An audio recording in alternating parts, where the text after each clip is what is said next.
mnachezewa. Mwaje kusikia majini mahaba, mnaita majini mahaba. Mwaje kusikia wale kazi yao si ya kitoto, wale kazi yao wale ni kubwa, wanafanya kazi kubwa wale jamaa cha mchezo.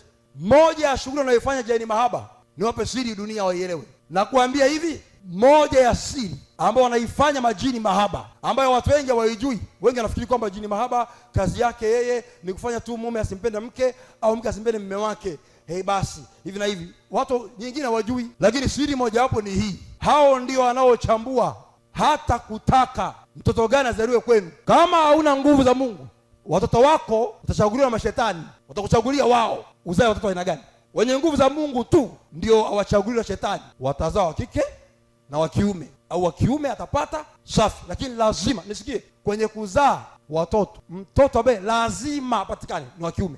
Wa kike wawe wangapi, lakini wa kiume lazima anatakiwa kuzaliwa. Sijakosea, nisikia, naongea na confidence yote, nazungumza naongea hivyo, ndio sahihi wenyewe. Mungu anataka kwenye kila ukoo uendelee.